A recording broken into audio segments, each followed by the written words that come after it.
This is Tony and Susan Alamo, coming to you from the Grand Ole Opry House in Nashville, Tennessee.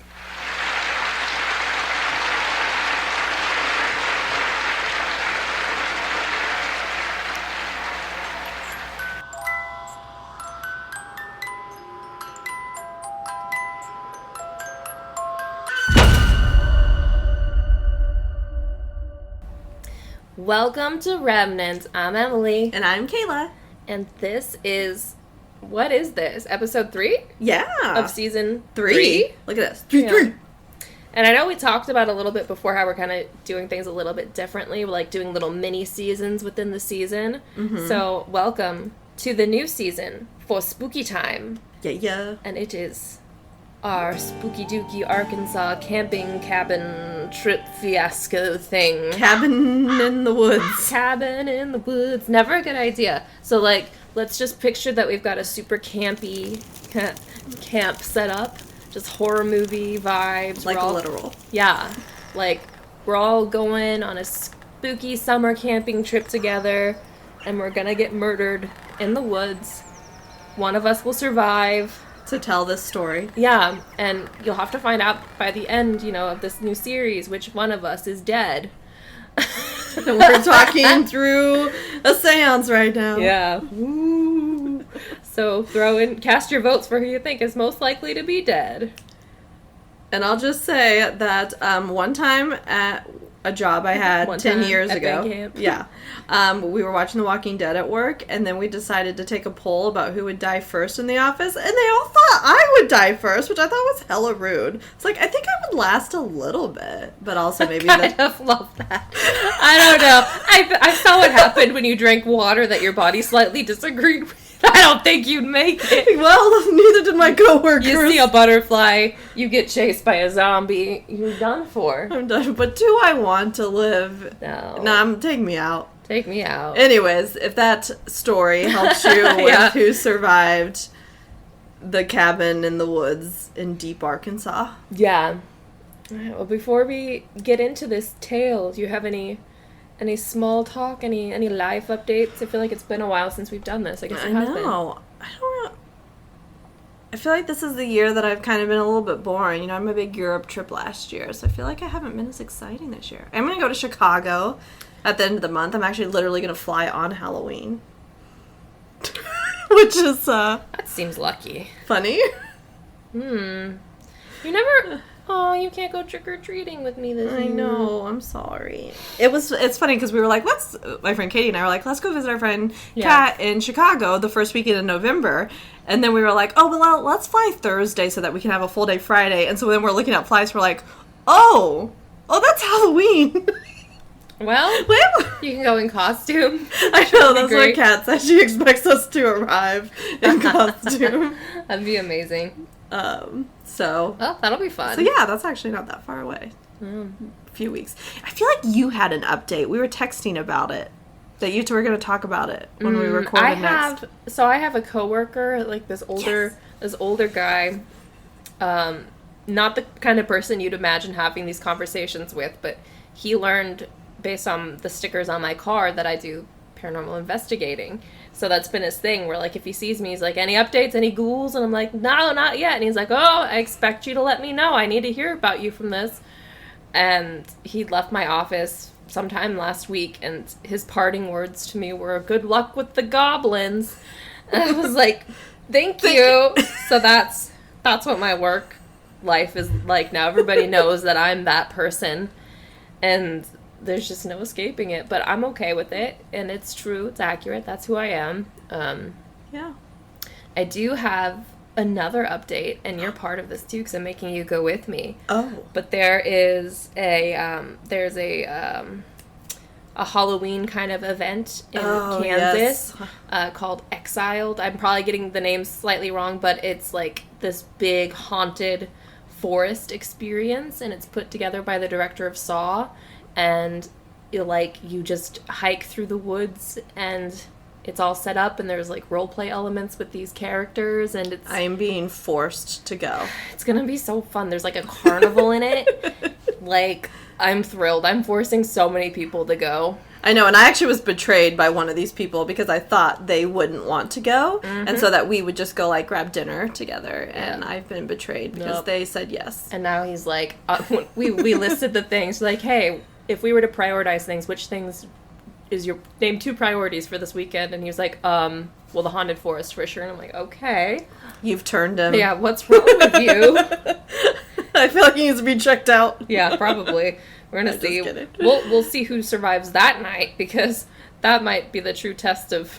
Well, I think I will survive because I'll just make you go first, which you said it happens anytime. It happens a lot. It happened. I did it to you unknowingly at Missouri State Penitentiary. The one time you went ahead of me, you're like, "Why am I in front?" I'm like, "Cause you freaking walked there." Sorry, it's your fault. Let me pass. I will go. I did. Again. Yep. Which is. That wasn't the case before. Like, I don't know if it's just switched, because I feel like I used to let you go in front all the time, and now I'm just like, blah, blah, blah. Yeah. Blah, blah, blah, blah. And I don't even think I wasn't, like, consciously aware. Well, obviously I was enough that I was like, wait, why am I in front? But I was like, I don't know why I don't know, because I've gone in the front before, but anyways. I don't know. My experience at, like, any haunted house situation is I will scream and I will jump, but then I immediately start laughing at myself because it's so dumb that I screamed. Yeah. So then they usually tend to move on from me to the person that's still screaming behind me. So. I actually think I think the back would be worse than the front, to be honest. Yeah, it is, because then that's where they linger follow and they pick change. Yeah, I mean, the first sucks because you might get the first jump scare, but then you're like moving on. And then some of it, like, maybe you can predict where it's gonna be. So you're like, I know this is coming. I know this is coming. I'll still get scared, but and sometimes though they wait to scare. They don't scare the lead person because they know you're expecting it. Mm-hmm. Yeah, so we're gonna have to see how strategic they are. I just want the middle. You can be in the middle. You can just cling on with whoever's in the middle. Just like, we'll take care of each other. Yes, exactly. And whoever's in the back will be doomed. Yes, who do we put in the back? Maybe we have to draw short straws for it. I don't know. Figure it out. We'll figure it out.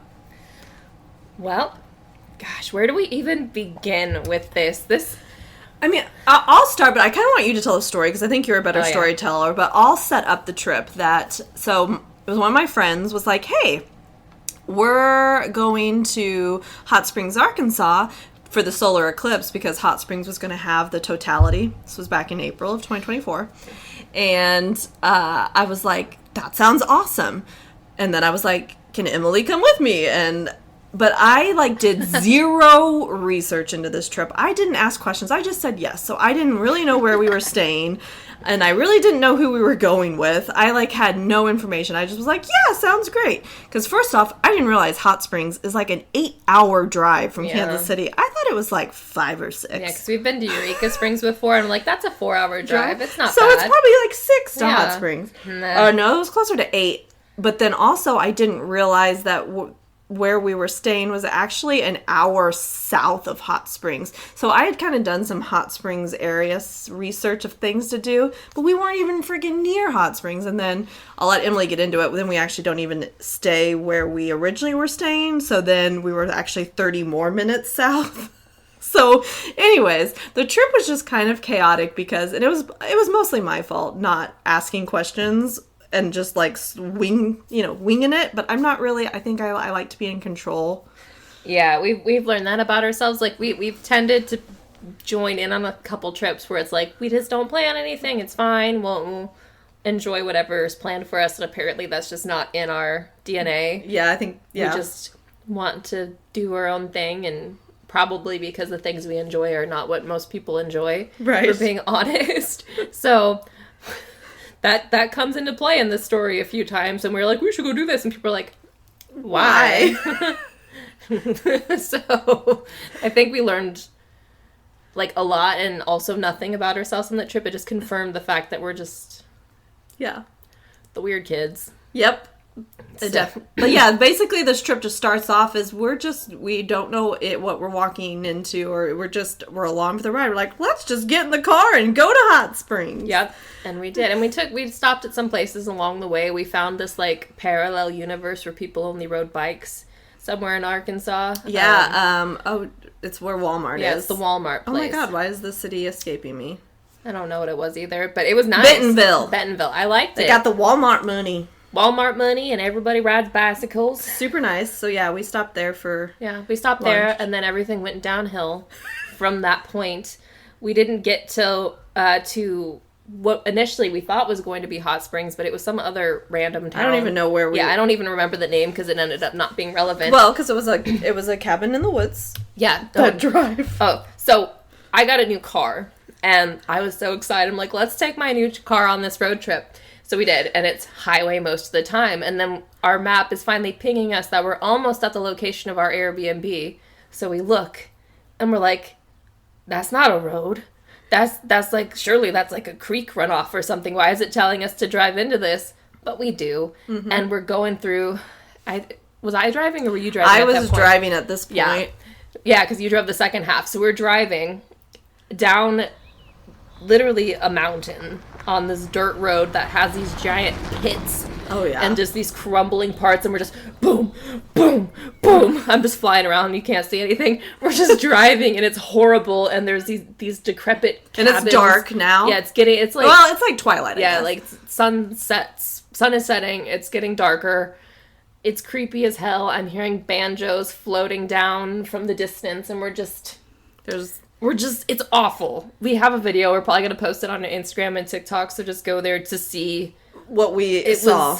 And granted, yes, we're city girls, so that probably multiplied how bad it is, because I showed that video to other people, and they're like, it's just a road. I'm like, no, it's a road with cliffs in it, and there's somebody with a shotgun waiting to kill me if I get out of the car. Yeah, there were some questionable homes we drove past in these woods. Yeah, and I remember Kayla's like, how did they find this Airbnb? Did they just Google houses in the remote woods where I will get murdered? Because that is literally what it felt like. And we were just driving, bouncing down this road, gradually getting more and more terrified. And we have no idea where the house is. We can't see shit. It's we dark. have no service. No service. So there's no house numbers that we can see. Yeah. And we come to the end of the road, essentially, and it's private property, and we're like, where's our cabin? Yeah, so we, back up, turn around, we drive, then we stop somewhere else, because we're like, it says it should be right here, and we're just, looking over notes, looking at the house, and we're like, it looks like somebody lives there, looking back, and then we just hear, boom, boom, boom, in our car window, and we're like, ah! It was our friend Lauren being like, so we were actually we pulled into this driveway, and it actually was the house we were at, so I guess good lucky guess on our part. Yeah, lucky guess. Almost had a heart attack. Thought one of the locals was coming to kill us for trespassing onto a sacred mountain or something. I don't know. Because the thing about Arkansas, so Missouri is full of woods, and I've been out in the woods, and I've camped in Missouri, but Arkansas, the woods were thicker. I don't really know how to explain it without you experiencing it, and this drive, maybe it doesn't look that bad, but you can't really see just how thick the woods were. Which then made it so dark. Yeah. Because there was just no light coming through the trees because it was so so dense. There aren't any street lights. There aren't any we're city so lights. remote, and you don't even get moonlight or starlight. It's just we're near not even small towns. Right. The nearest small town, which we'll get into, was Amity, and it was is a town of 700 people, and it was 15 minutes away. Anyways, we're in the middle of nowhere. Yeah. So we have arrived at the house. I am relieved because, the plans for that night involved getting the hot tub, having some drinks, all of those things. We're like, okay, the drive sucked. This place is creepy. We'll make the most of it. It looks kind of cute now that we're here. Mm-hmm. Apparently, there's a crisis. We pull into the parking lot and we're told, don't unload your cars. We're probably not staying here. And I was like, what the fuck? It's 8 o'clock at night. I was like, where the fuck else are we going to go?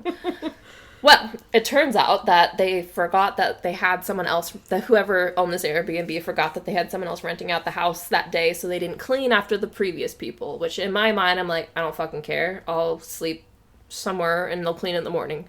We're not worth driving again. That was not the group consensus. Mm-hmm. So we ended up in the middle of the night rearranging plans, and we lucked into the owner of that house having another property available that they said was just 10 minutes away, which was actually 30. Again, through the forest and the mountains. And more south, so we're getting further away from Hot Springs. I mean, we're getting more into the totality for the solar eclipse, so yay. So what happens then is we get back into my car, some other people, I'm driving now, and we drive into the worst place. Just, it gets worse. I can't even, like, we're like, this is bad, but at least it won't get worse. Well, it did. And we're going, and we're driving, and we're driving, and we're driving. And now it is definitely nighttime now. It is pitch black. We've been driving all day. We just wanted to eat something. Oh, and there's freaking nowhere to eat also. So Literally nothing thank around God us. Emily brought, like, snacks. Yeah, I had snacks and sandwich stuff. So the road that we end up on is slightly better in quality than the mountain road from before, which is a perk. However, it was very long and very much in the very dark black forest. And we're getting close to this place we're going to stay now. And I kid you not, we drive over this fucking land bridge across a chasm of pitch black darkness, beyond which I don't know if anything exists. And we drive, and we come to this place, and it just has this big towering gate that you can barely see. I swear to God, there are like some antlers like decorating it. And we have to punch in a code to get in there. And it swings open, and it welcomes us into, like, hillbilly Jurassic Park. And I will describe it further later, because we can't see shit. No, yeah. We're just driving through these gates, and we're like, what the fuck? Is this a cult? What's happening? Like, where are we? Yeah, so, like, imagine driving in the dark, and we can only see what's illuminated by the headlights every so often when we turn, so we're just driving, we're like, oh, there's a lake. I think, because it's a dark abyss of... Like, oh, those are some big crosses. That's weird. Keep going. There's that building. Is that ours? Nope, code doesn't open that. Get back in the car. Drive up a hill. What the fuck? There's a church! This is literally, like, there is zero... She is not being hyperbolic. No. Like, this is straight up what happened. And then we back up. We're like, this can't be it. And we keep finding all these cabins. There's not a fucking person around. And it's so dark, you can't see numbers or nothing without getting straight up onto the house. And there's no people. Like, there's nothing. Yeah, we eventually find our cabin, which is really nice. It's huge. But their brilliant plan, was to leave me. We get to this place, and they're like, bye, Emily. Have fun in this creepy fucking hunting lodge by yourself. And they drive off in my car. Well, let me clarify. We did totally leave Emily. So what happened was, one carload of people had driven down, and they got there before we did. Well, someone was flying into Little Rock, so they left with their car to go pick up the person in Little Rock. Well, there wasn't enough space for all of us. The people that were left, and Emily and I, and all the luggage, we couldn't all fit in her car, so we had to make 2 trips. So that's why, and then I drove, because I was driving your car, and I'd already been comfortable. In retrospect, I probably could have stayed with you, but then that meant someone else would have been driving your car. No. So yeah, we literally left Emily alone to go pick up the rest of the people and the luggage back at the other cabin, which is 30 minutes away. Yeah, so I will set the scene. I'm in this, like, 2-story, all wood cabin. There are deer heads everywhere. I think the chandeliers are made out of antlers. There are wasps everywhere. I keep finding them. Oh, yeah. All of the blinds are open. So you're just looking out into the darkness, and I'm expecting some weird cryptid thing to just be peeking through the window. So I'm just, like, walking around talking to myself to keep myself from being scared. I have, like, several videos where I was like, here I am. This is the place. Final. Yeah, this is where I'm gonna die. I took a shower. I was brave. Because I was disgusting. And I just remember standing in the kitchen by myself just eating a sandwich. Just like, what? And I mean, we're in the middle of nowhere. And, like, there's no other people at this. Yeah. I think what had happened is why this cabin was available is I don't think it had opened yet for the season. And so that's, like, there was no people there because, like, this resort or whatever compound had not opened yet for the season. Yeah, so that was kind of how that night went. And it was from there. So it was real late when we got to bed by the time everyone arrived. And yeah, we did our usual. We shared a queen bed in a room after I slayed many wasps and assured Kayla she was then safe to sleep. And this queen bed was probably the worst one we've ever shared. Oh, God. We, like, rolled into each other. Yeah, it was so bad. It was like old creaky springs. It was. It was bad. And I'm pretty sure the group we were with probably just because we were so insistent on having a private room, probably think we're lesbians, but that's fine. Yeah, it's fine. It's not the first time. It's not the first I'm time. not unconvinced that people on our new TikTok don't think we're a couple. With Well, the we videos are we an keep old making, yeah. an old married couple. Anyways. So we wake up and light washes over our situation. It doesn't help very much. So the place we ended up staying at is called Timber Lodge Ranch, and like Kayla mentioned, it is in Amity, Arkansas. You can find it on Airbnb. It's actually quite nice. Don't let this dissuade you from going. It just does give off some murder vibes. Oh, yeah. Literally, it's a compound, and like I said, it has like that gate, and you can only like get in or out with the code, and you pretty much need a car because It won't, because, one of the girls went running in our group and she went to the gate and it, like, wouldn't open. yeah, so that's terrifying. So you can only exit, and this gate is, like, seriously, it is Jurassic Park level tall. It is so huge. you can only escape via car. Yeah, like, and it makes you think, like, why does the gate need to be so big? Yeah. What is that about? What are you keeping in or out? I know. So There's there's also, like, that. this massive barn on the property that... Yeah, apparently there were zebras at some point. That was somewhere somebody had heard that. I have not seen anything about zebras, but what there was for sure were these 3 crosses with this little outdoor like church setup just right at the gate. But like it's just so unsettling when it's there, but nobody's It's just there surrounded with by it. woods and... Yeah. And so in addition to those things, this place had a rec center, 8 cabins, and that chapel that I mentioned. 0 people. Just us. There was a lake or a pond. It's a lake. I now know the difference between a pond and a lake. It has to do with depth. Yeah, so there was that. And there were just these kayaks everywhere. There was a random island with a doghouse on it. That made no sense. Sure. I just don't even, like... It was the strangest experience to feel like... It was very, like, dystopian. Like, you're just, like... Everything just felt so abandoned.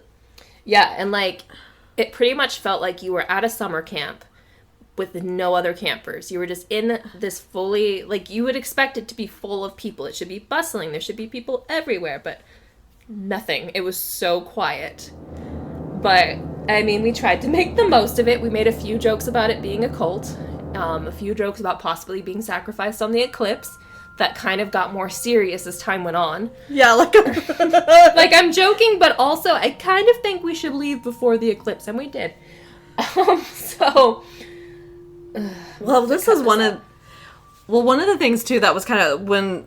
On Saturday, so we drove down on Friday. On Saturday, that afternoon, a group of us went just walking around the property. Mm-hmm. And this just kind of... I wish we had video, but I think Emily and I were kind of just, like... So just eyes wide, like, where the F are we that we have, like, no video from us walking around the property? It's like, is this a dream? Yeah. But there was this one cabin we came upon, and, like, the back door was just swinging open. Yeah, like, we all literally went to investigate, because we were like, what? Why is this door open? And I, like, look, like, there was clearly, it just, I don't know, it must have not fully latched, so I closed it. But, like, there was definitely no one there. Yeah, it literally felt like the Twilight Zone. Like, somebody had taken all of the people. And we were just like, we were looking through windows in these cabins, like, is anybody else here?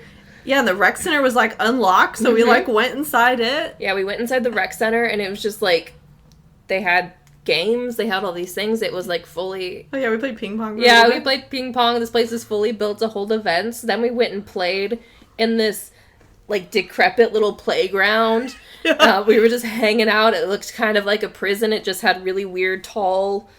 walls, and then we were like bouncing around these flattened basketballs, just like... But see, that's part of the like it felt a bit like the balls were like laying around, like they had just like poof. Yeah, it's like the people were just taken. Yeah. And then the whole time we were just there exploring, not a single other person there, just like the whole Arkansas forest was just around us, and we could see the church on the hill, and it's just like the weirdest frickin' thing. So weird. And it was, like, so unsettling. Even, like, me and Kayla went at one point, and we were just chilling on the dock by the lake, and it was super nice, and it was sunny. But it still just felt wrong. Like, the whole time I felt like we shouldn't have been there. It was, like... And maybe, like Emily said earlier, maybe we're 2 city girls. It just, like, felt like we weren't supposed to be there. Yeah. Like, like someone was watching us. Yes. Yeah. I felt that way the whole time. Yeah. It was just, like, strange. And I don't know if it's just because of it being, like, it didn't seem like a place that should be empty. So maybe that was just the warning bells. Just like, nope, something's not right. You can't relax. But it was weird. It was so weird. But anyways, that's kind of that setup. Like Kayla said, we were super far from hot springs, which was the main reason we went there. So it was kind of like, what the like fuck? all of our like hikes and activities we wanted to do were close to hot springs. So, and like I said, we're just in the middle of nowhere. There's nowhere to even eat. Like we went out and explored. Well, we went out to get coffee one morning. Yeah. Which was a cute little, oh, you might get into that, but like, we ended up having to have McDonald's for lunch because that was literally the only option. Yeah. And that was still like an hour away. Yeah. So we did, like she said, we both like lattes too much not to try to find them. Like, we couldn't just drink the coffee at I couldn't the just do black coffee at the house. No. And also that would have involved a lot of mingling, and I don't do that in the morning very well.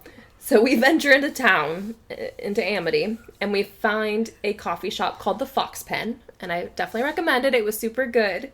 But it was also completely empty, other than the kid that worked there, and then this one random girl that was kind of just there and then not there. And the town is so small that everybody knew in an instant that we're not from there, and I'm sure they don't get tourists very much, so they're just looking at us in that way. You know, people look at you and they're like, who the fuck are you? It was so hot. We're just drinking the coffee, just like, okay, let's try to make the most of it. It's this new place, we got yummy coffee, it's good, I love it. But then we were just talking about how weird things were, and we were texting, I think we were both texting my boyfriend, just in different just weird things, just about it being creepy, and that it felt culty. And I was joking with him, I was like, hey babe, shit's weird here, think we're going to get sacrificed during the eclipse, LOL, but really. And then like 2 seconds later, he sends me a link to an article that is basically about a cult that was in Arkansas. Like, they was talking about being in like the woods of Arkansas and stuff. And from there we were like, shit. Well, like, this is no longer a joke. Yeah, and like it's talking about like Christian conversion camps and things like that, which we had driven by one. Mm-hmm. Like, not just like regular Christian things, it's like the hardcore. I mean, I guess that's probably the Bible Belt. I don't know. I don't know. Which I guess it's a very fine line between regular church and cult. Uh-huh. But we, from that point, started spiraling into research because we had nothing else to do, really. I remember we sat there reading for a long time about what I'm going to get into. And then we went and drove around. We had our romantic McDonald's date in the Walmart parking lot. And I think we were listening to a podcast about this person that we're going to get into now. But this trip, the main reason we're making a whole, like, mini season about it is because it was one of those things that just organically happened where we're just like, this is weird. Why did this happen? Like, we need to make an episode about this. And, like, it doesn't even stop with this. This is just, like, the beginning of things being peculiar, and I feel like we're just attracting the weirdness now, but... Yeah. Well, that's what, this was supposed to just be a vacation that had nothing to do with the podcast. Right. Like, and that's why it's taken so long to do it, because we've been piecing it together, and it's been a lot of stuff that involves, like, a lot of research beyond just... Obviously, I just spent a lot of time rehashing what happened, but, like, that's not what the episode's really about. No. So, what the episode is really about is a man called Tony Alamo. Tony Alamo. I hate his name because I want to say Alamo, but it's Alamo. So, everyone just wants to sound fancy. Tony Alamo. And Tony Alamo had something called the Tony Alamo Christian Ministries, which he founded in 1969. So, oh god, it's going to be so much shit. Yeah, this story is it's multifaceted, I guess. And I'm not, like, doing a deep dive. I'm skimming the surface for the most part. This cult took place, or it was founded in Hollywood, but it came to live and was settled in Arkansas, 2 hours away from where we were in Dyer.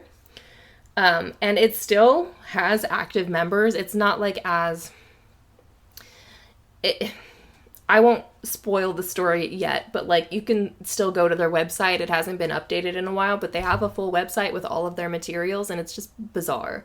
Like, I've read stories that people in Philadelphia were having pamphlets for Tony Alamo's New Jerusalem church being handed out to them in 2020. And as we get further into the story, it's just going to blow your mind that even was happening. Possible. Yeah, like, there are people that still so fully believe in this. And we've kind of talked about this, why we find, like, religious cults so scary is because they can just get to people so much. It's like it corrupts their faith. I don't know. It's like if you have so much faith and you see a person that you feel like represents that, maybe it almost makes it easier to believe in. I don't know. Yeah, I'm not sure. So weird. But like I said, Tony Alamo Christian Ministries was founded in 1969 by two certifiable scumbags. The Tony Alamo and his wife Susan Alamo were the founders. Both had long careers as grifters well before meeting one another, making the pair a real match in the cult handbook's definition of heaven. Mm-hmm. So I feel like it's always got to be two. Like, they're both charming, but in that way where it's like, looking back, you can tell it's fake. But at the time, like, I wonder if people were just, like, so taken by whatever they had going on. According to alamoministries.com, their website, Susan Alamo was spiritually healed by God when her family fell ill with tuberculosis. While she was saved, God showed Susan images of the book of Revelation and told her that she would be preaching the gospel in the last days before Jesus' return.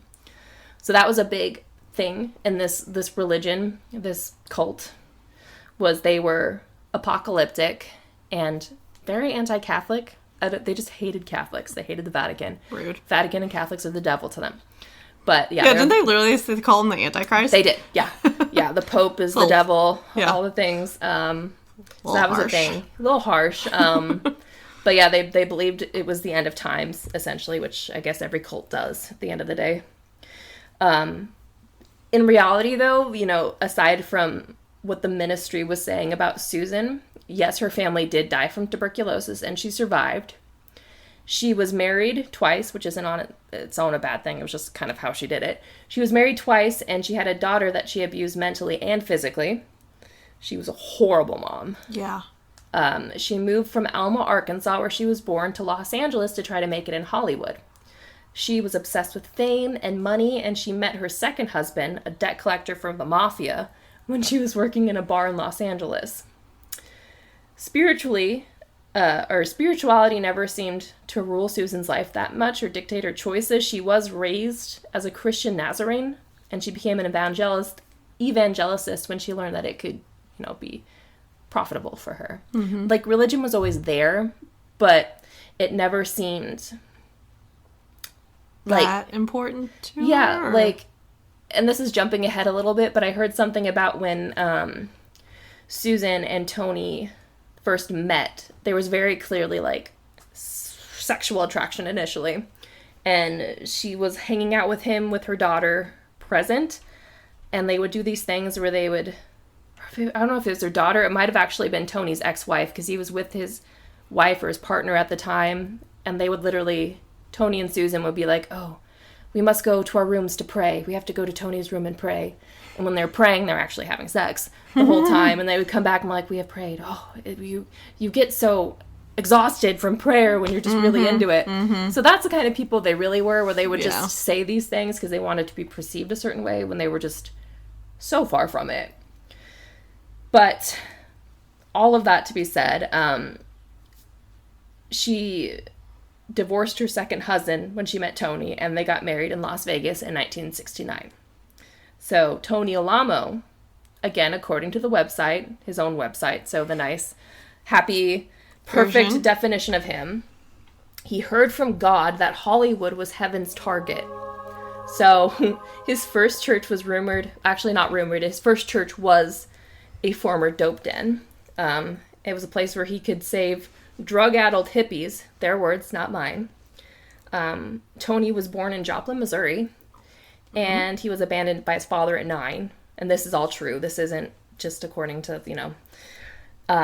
he moved to Hollywood in the 1960s and became a pop star, performing under the names Mark Hoffman and Marcus Abad.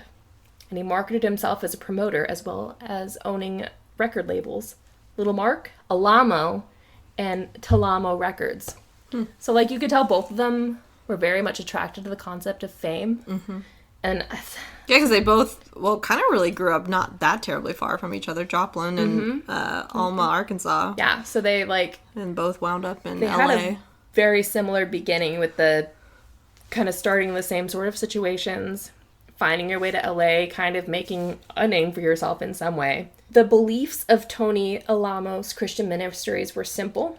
According to their website, which reads, "Our doctrine is still the Old and the New Testament of King James's version of the Bible with no private interpretations. God's word means what it says." Their beliefs hinged heavily on fire and brimstone, on repenting or perishing. There was either heaven or hell, and you could only get to heaven Tony Alamo's way. And that was the big thing about how, like, this church, like, got its hooks into people so much. And I think it's the same thing with most religious cults. It's that, yes, they start with, like, the Bible and with things that anybody else would study in Christianity. And then they take it, like, but you're going to go to hell unless you do all these things that Tony Alamo says. Like, you have to because he is the savior. Like, maybe he won't necessarily say it right away, but that's what it's getting at. Like, this is through him, not through actually Jesus or anything. It's through this guy who's a real scumbag, but we'll get to that in a little bit. But an excerpt from a book that Susie Alamo wrote reads, and this is regarding the dope house with the drugged hippies that she mentioned earlier. "We ripped into that crew with hellfire and brimstone. We painted hell so vividly that later one of them testified that it seemed to him that he could just about see the flames leaping up from between the floorboards. When we finished the message, we asked to see the hands of the ones who believed that we had just said. To our amazement, every hand went up. We made the next appeal even more pointed. How many of you want to sincerely make a commitment to Jesus Christ? Leave your life of sin behind you and take up the cross to follow him." Again, every hand went up. We couldn't believe it. We had never seen anything like this before in all of our ministering. Tony and I took that group at its word and took them all through the sinner's prayer. The little girl who had pranced around about half nude was now crying and trying to hide herself with her hands. Someone threw her an old coat and she eagerly threw it around herself. I looked square at Tony.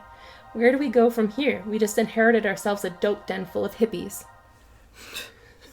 So, like, in some things you could feel like they had good intentions, but also the way they talk about people, it's just like... Yeah, like that, like they were some wholesome people. Right, like we came to save all of you, we're amazing. So, if the story is to be believed and it happened the way they said, Tony and Susie Alamo built their church on the manipulation of young, like, malleable people as people in a really bad position. Yeah, homeless or yeah, just abandoned by their families or dealing with addiction. Like they said, they were kids. So, you know, like so many cults before and after them, they found a vulnerable crowd to convert to their way of seeing. They took religion and shifted the focus from God to Tony and Susan, idolizing the pastors in a way that got them the fame that they'd always wanted. So from there, they used these new converts, these kids that were probably, like you said, homeless and kicked out of their houses, or they'd run off to Hollywood to try to be famous and it just didn't work out. They sent these kids out to spread pamphlets throughout Hollywood about the church. And that's part of why the church has never really had a very good relationship with law enforcement. Like, the cops never quite liked them, and Tony and Susan always said it's because the cops are Catholics and they're unsaved and they're sinners and they hate them because they're sinners and they're Catholics. But it was probably because they're just shitheads and they're causing trouble, or they were, you know, clearly a cult, but whatever. In 1976, the church relocated to Dyer, Arkansas, because they needed to get away from the attention they were garnering. From the authorities? Right, yep. Wasn't there something in which we can make it... Like, they kind of withheld food if they didn't do enough, like, promoting of the church with the members? That might have. I didn't see that in the research I did today, but I feel like that might have been said. I also could be thinking of another cult, but... Well, the podcast we listened, she did such a big deep dive, and mine was nowhere near, but, I mean, he definitely exploits his... And I'll get into some of the exploitation he did of his church members, but I wouldn't be surprised. Like, they use the people for work. Like, they use them to spread their everything, whether Yeah. it's gospel or to make more money. So yeah, that could have been part of it too. Yeah. Tony actually had he had a rap sheet before that even started. He'd been arrested for, I think, like petty crimes originally. And yeah, like he actually had a criminal record before he turned 21. There were allegations of theft and even rape.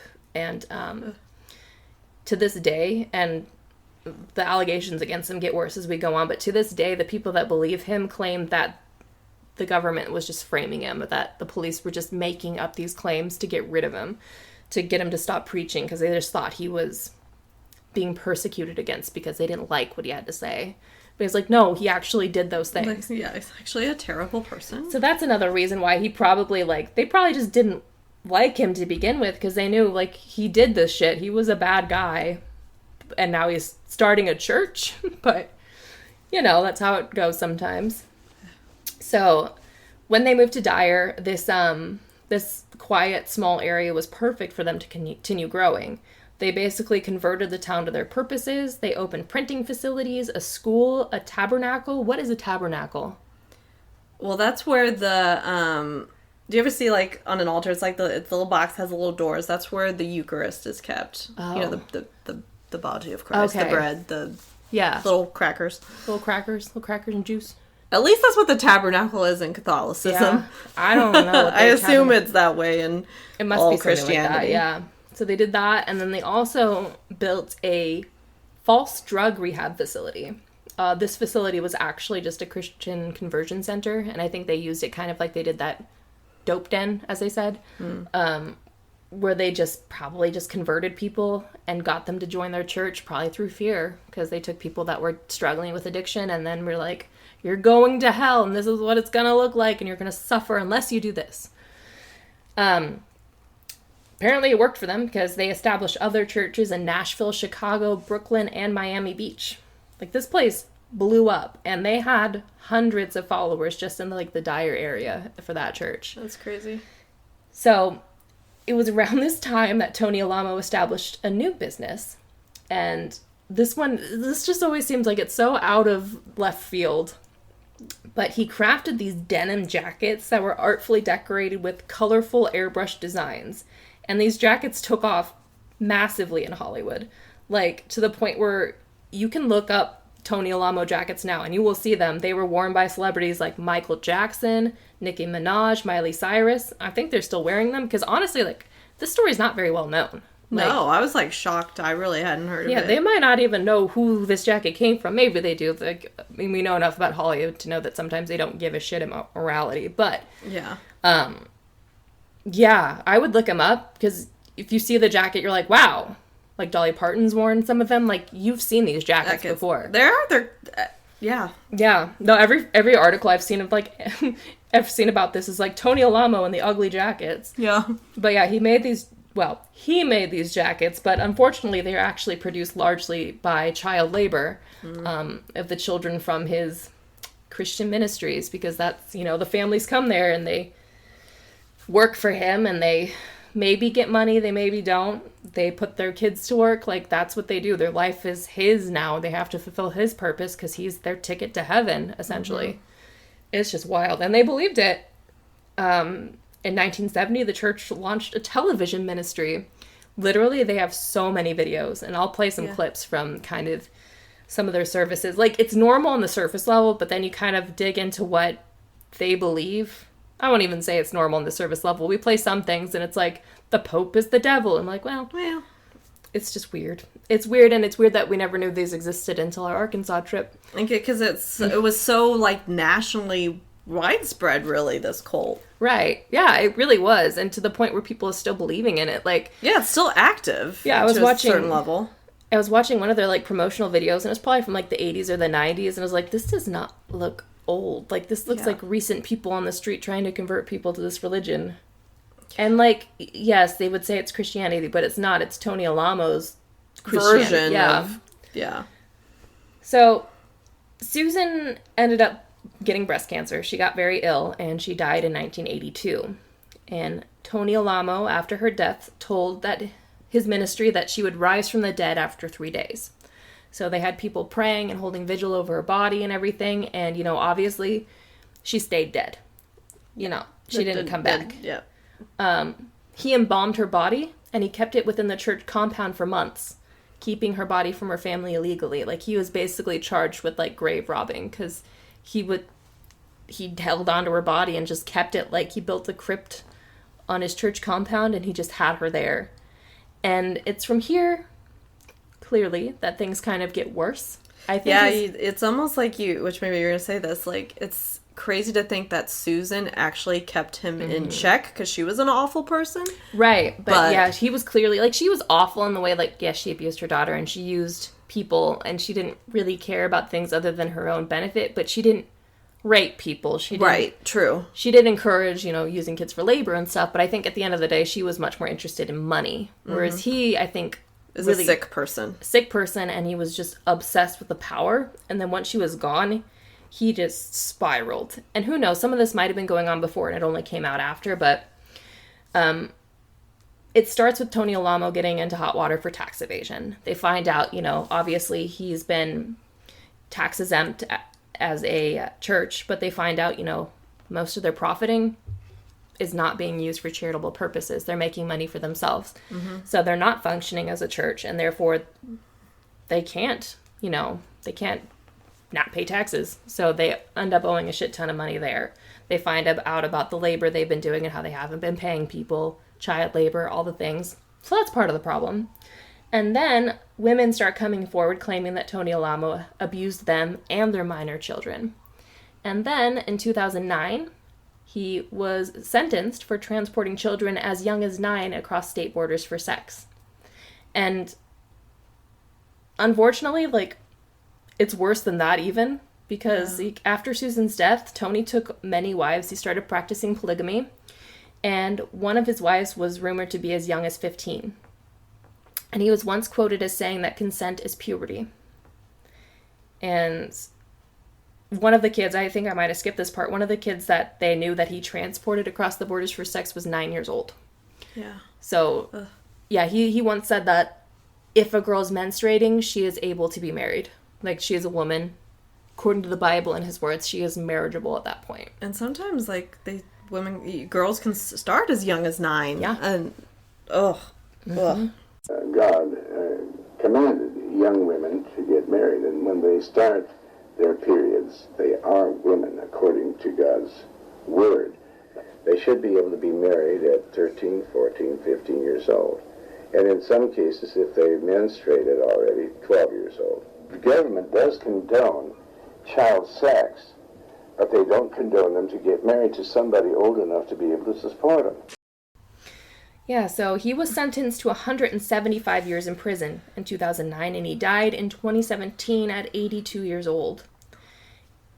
And his website, like I said, it's still up, and half of the website is them talking about how he didn't do any of these things, how they coerced these children into making these allegations against him. Because, yeah, a 9-year-old girl's going to be like, yeah, this man did these things to me. Like, 9-year-olds don't think of that. no. And not only that, but they had, like, the children that were in the cult that lived on the compound, that was their life. Protective Services had to take them out because their families were still part of the cult. Like, that's a lot of the situation where parents can't get out of it, like, to the point where it is a danger to their kids, even if maybe if actively they didn't think they were hurting the kids, they thought they were saving them, but they're putting them in this position. So then Child Protective Services has to come and take them away, and they have to get all these kids into the foster system, which, you know, has its own issues, but the church still holds up to the claim that these kids were kidnapped and taken and put into these horrible systems and taken from their family, despite the fact that, you know, Tony Alamo was raping kids and marrying them. And there's no way they were getting, like, good education. I mean, that... No. I watched one clip of a kid that got out of it. He's a man now, but he was a kid, and he said that it was great. Like, he had fun until, like, his friends started getting beat and stuff and getting in trouble for things like holding a girl's hand or for doing these things that were just normal kids things. And it was just because it was so much like Tony's world and his law, like, you do anything he doesn't like, then you get punished. And, like, that's not how things should be. Yeah. And meanwhile, they're, like, proposing that the government is so evil and corrupt and it's from hell and everything, and you have to follow him. He's, like, making everybody so scared of the outside world to the point where they're the enemy. He was even, like, which, yes, Waco was poorly managed, obviously, but he was even, like, using Waco to show them, like, look, this is what happens to people like us. They will kill us. Whereas it was much more complicated than that. But Right. it's just crazy, and it just went so quickly, and, you know, in some ways you could say that it seemed like an innocent enough kind of scheme to make money. Like, yes, they're using people, but you maybe didn't see the deeper levels of crime until you get into it, and, like... The abuse. Yeah, when Susan left and he was, like, untethered and just started going crazy. And, like, people still believed him, though. Like, even after all that, you can have this man who did these things and say that they're lying, and everybody's lying. The kids are lying, but people do that all the time still. It's just... Yeah. Well, the podcast we listened to, wasn't there... I think it was two brothers or a brother and a brother-in-law that were trying... They, like, woke up and, like, ran away, and they were trying to take their kids with them. But, of course, the kids, they don't quite understand. They don't want to leave mom. And didn't it take them, like, years to get their children out? Yeah. Because the wives were still so brainwashed. Yeah, and I can't understand, but that's what people are saying. There are, like, videos on this website of kids crying and saying, like, these kids are being ripped, which they might have very truly been upset, because that's their world, that's what they know. They just don't realize how bad, like, that's not how it's supposed to be. Yeah, and, like, it seems unfair to say that people in a cult or in that cult are bad people. They're just... Well, they're victims. Right, they're victims. Like, their natural beliefs that they were raised with were being used against them by somebody who, for whatever reason, was massively manipulative. Mm-hmm. And, I mean, it was clear through time that he was very charming, that Susan was charming. It almost seemed like people believed more in Susan than in Tony at the end, because, like, Susan dying and not coming back proved to them that, like, oh, Tony Alamo's a liar. Like, he's not actually a prophet. Like, he didn't predict this correctly. He couldn't bring her back, but it was almost too far gone by that point. Like, right. That was already their life. But yeah, I want to know, I do and don't want to know, like, where the believers of this still are, because they exist. Like, yeah. And it's just, it's strange, because in some ways, like, it's not so far different from Christianity normally, but then, like, it's just been twisted in such strange ways. Yeah. It's just hard to conceptualize. But yeah, that is, that's what we ended up going over. That's what we learned. It's the beginning of our Hot Springs, Arkansas trip. Honestly, it was like this whole spooky thing. It was just supposed to be a regular... It's just supposed to be a fun trip to get away. Fun summer trip.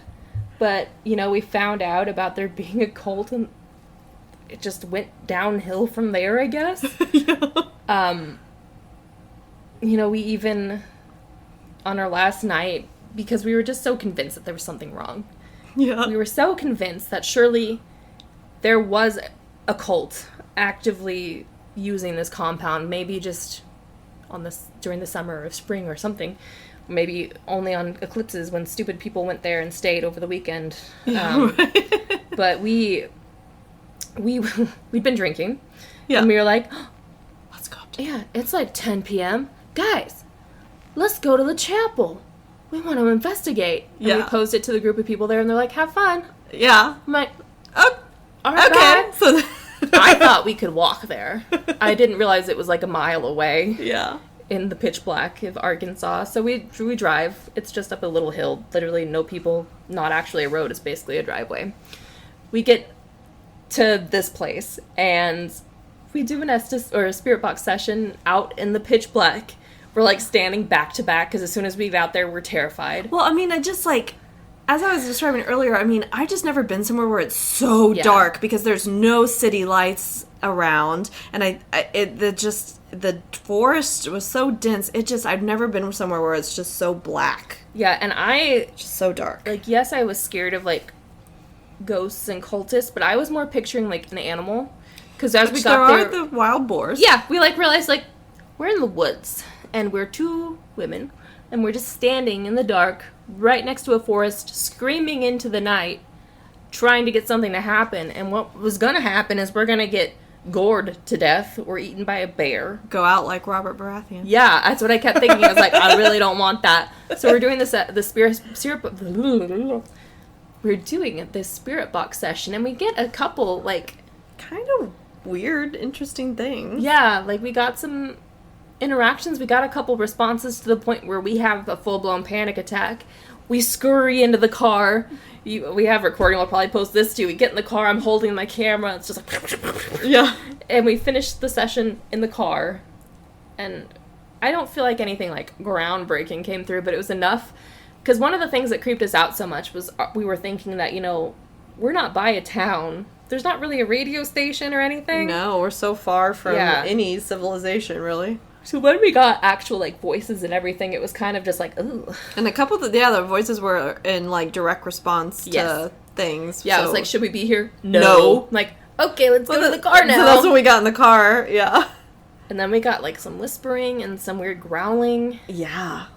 It was scary. Yeah, and in retrospect, we're a little sad that we weren't, like, because we then left so quickly, we didn't, like, go check to see if the church was unlocked, like, the rec center was unlocked, because that was kind of our goals. We were going to go inside the church, but we just got so freaked out.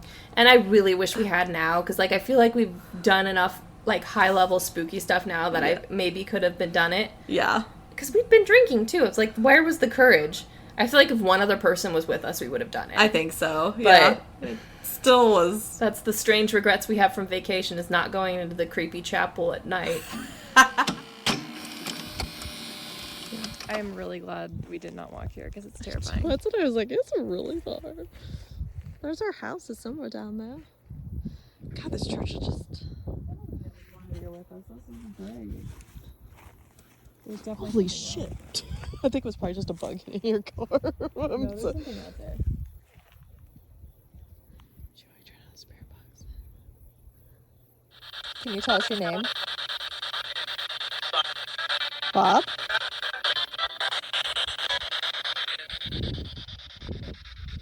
Yeah? What is this place?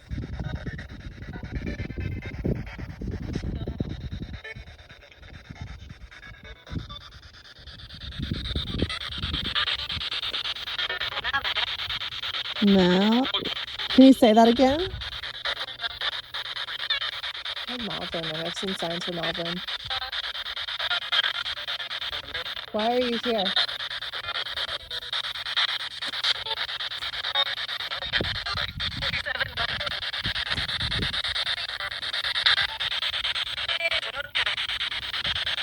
Should we be out here? Do you know? I heard yeah. Oh, I heard no. Should we leave?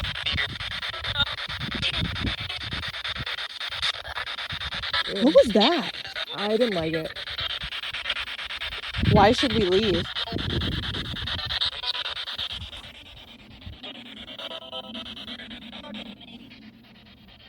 Should we get in the car?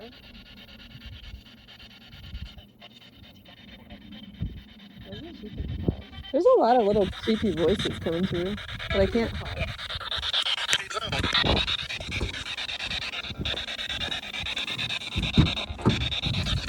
Too many things in the woods. Did you hear that creepy voice that came through?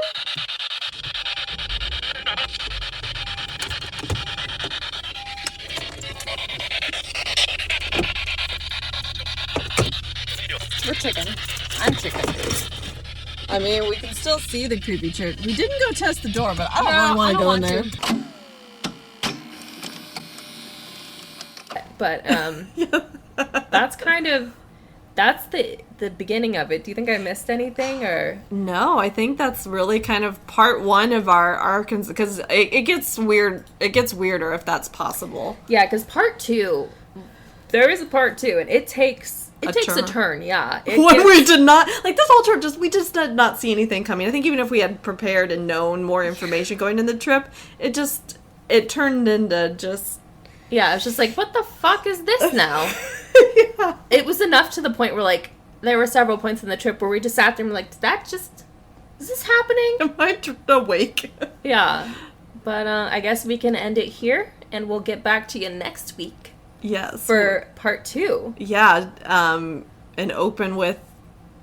I mean, yeah, we're only halfway through our crazy Arkansas trip, so yeah. Yeah, so we hope you enjoy it, and then, you know, maybe next summer we'll take another ill-fated trip and have a whole nother podcast season about it. Right? Who knows? With our luck, we probably will. Yeah, so good luck with the goblins. Good luck with the goblins. We'll catch you on the flippity flip. Bye. Must find our zen, a calm recording place. Yes. It looks very quiet again. Why does it look so quiet? What's wrong? Or is it just because we were too zen? Yeah, maybe I think we were too zen. Don't be that zen. Still project as if you are speaking for a podcast with that, because that'll be audible. Nah. Do we need...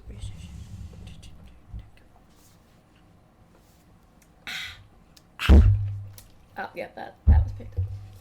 Yeah, don't do that. Alright then. Are you ready to get into it? As ready as I'm gonna be. Same ish. Alright. In a 3, in a 2, in a 1. Now you're gonna make me yawn if that's what you were doing.